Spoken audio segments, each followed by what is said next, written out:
T-Man 978 Chill Review. Hello everyone, T-Man 978. I'm taking a break from video games to film a review marathon. A chill review marathon. What that means is, I have a bunch of toys. I'm about to film Bumblebee. Black Widow is going to be next. And in her review, I'm going to talk about who's going to be next in her video. Only thing might change is if I get something else in the meantime that I want to be out before whatever I say is the next. And then I'll give a warning in that video that you should be on the lookout for whatever I said was going to be next. If you understand what I said. Previous chill review, this adorable bastard. But for the reason you clicked, Transformers Studio Series number 57, Offroad Bumblebee. Bumblebee in his Jeep mode for when he first landed on Earth in his own feature film. His included backdrop is called the Canyon Attack right there. Right there. And there is Blitzwing flying around who attacked him and ripped out his vocal processor. If Google serves me well, here he is compared to his movie image right there. This is what he should look like compared to that right there. Is it accurate? You tell me. But anywho, I think it looks accurate. His proportions are way more in line with anything ever as far as movie toys. I like that the wheels are on his back. If I have to be super duper anal, maybe the wheels should be a little tiny bit more and closer together. But yeah. And outside of that, paint. I'm pretty sure his shoulders aren't solid yellow blocks. The gun definitely had yellow on there. But they just give you enough paint distinction or they picked it out in enough paint for you to get some semblance of what he's supposed to look like without going over their budget, I guess. Well, typically one place they skimp out is usually always the feet with Bumblebee, but when you don't see the yellow on the foot and it's just all black or something, that takes away from it to me. But look at this backpack. That's amazing. Takara told me he's getting perfect with making Jeeps. You saw what they did with Masterpiece Hound. And Bumblebee is also a Willis Jeep. This could be out like this, or you could rotate it back like this. I don't know. I'd just leave it like that. Who looks at the back of the toys anyway? Anywho, he's good. The articulation is decent.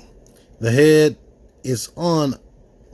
It technically has 2 joints, and you can use it, but you'll see the problem. It's on a ball joint down here. So he gets a tiny bit of wiggle. You can rotate and whatnot. This hinge lifts up, but it's, well, without using that, you can look up about that much and look down. But when you use that hinge, it looks like that. So, depending on the pose, like if you had him running and gunning, it wouldn't be a problem. But, yeah, from any other angle, that looks ugly. Here is his face. Here's an Autobot logo. Head is molded all the way around, so there's no hollowness there. Oh yeah, straight out of package, he was good, but after one transformation, he pulled a Fans Toys on me, and now he's not staying together as well as I would like. Here's the gun.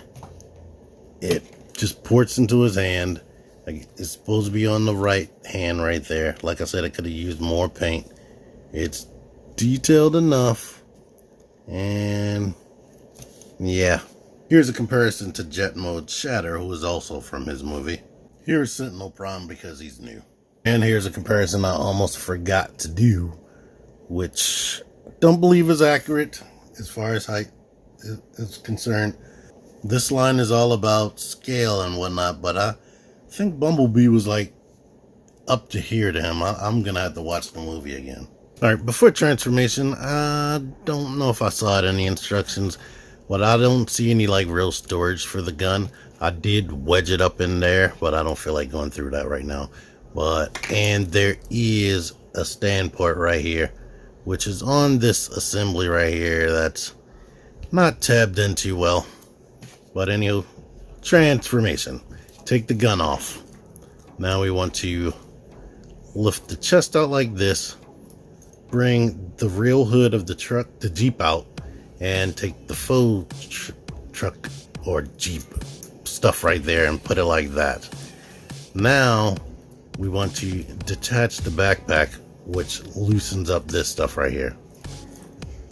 We can go ahead, lift that head up on that neck joint that I've been complaining about or talking about, and rotate everything inside of there right here. Now we can move the shoulders this way, rotate the arms like this, and bring the backpack back up, and these little tabs will go into some ports on the inside or the under part of the hood. Squeeze that into place. Now we can take the real hood, bring that up, and click that into place. The steering wheel needs to come up into this orientation, and the stand port we can bring down like that. I'm going to leave the arms dangling like this for a second. Now these side panels on the side of the leg need to come out like that. Now we need to detach this, reassign, use this hinge right here to reassign the wheel out here into this orientation. Take the foot, rotate it, and lift it up right here to meet up with this. This is a little bit hard to do. There are tabs on the side of the foot that need to go inside of this panel right here, and then get that into place. You can go ahead and lift the seats up that are on the back of his hips, and lift this up right here that's on the back of his foot. Same stuff over here. Move that out of the way, untab this, reassign the leg, the wheel over here, rotate the foot, lift it up on that post, and get it into this orientation, and peg the pegs on the foot into the side of the rear fender or the rear bumper or whatever you want to call that. Push this up, which forms the tire, and now we need to lift this here up, kind of get this butt flap thing into this orientation. It's not specific and it doesn't really clip in anywhere. And now we need to go ahead and clip the feet together, but this actually needs to be on the inside so that this can clip into the wheel, and we can push that up. After that's done, we can put these two side things into place. Make sure everything's straight. These two pegs right here on the inside of the arm need to peg underneath of here into a little slot right there that I'm not going to be able to show you. I could show you, but I figure y'all are smart enough. I cater my channel to adults or adult collectors. It shouldn't be that hard to figure out. And then, plus there are instructions in the box. Lift this up, and here he is in his Jeep mode. And it's together very, very well. So I really appreciate that. This Bumblebee and this Bumblebee come together a ton, and look at this. Well, I'm bragging about it. Well, it's not his review. They come together very well.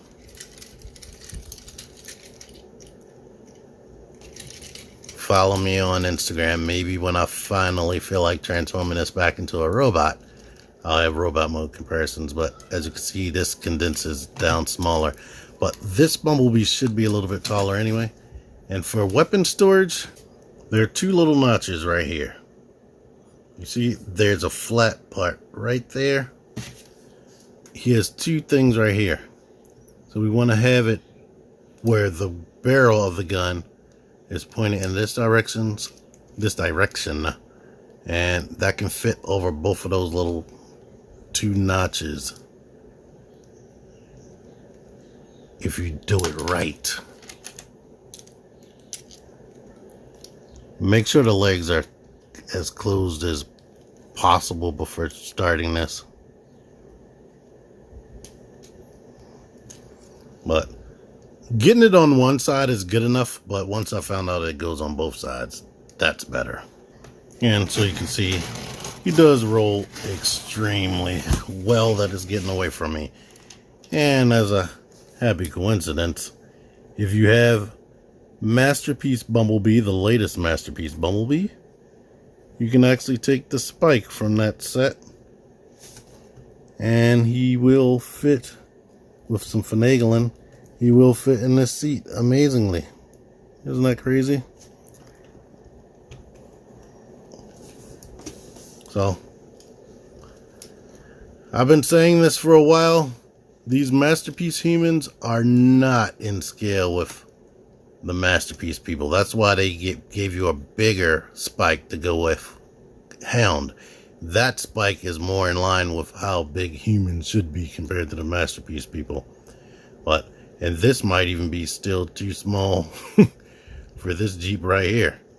And here's Spike standing next to the Jeep. So, yeah, probably. I don't know. That might be right. But before we go, I already showed this in Shatter's review, the Jetmo Shatter, but here he is next to Deluxe Vehicle Car Shatter. So he is taller than her. So I guess that's appropriate. Definitely not as long. And yeah, I like this Jeep mode a lot.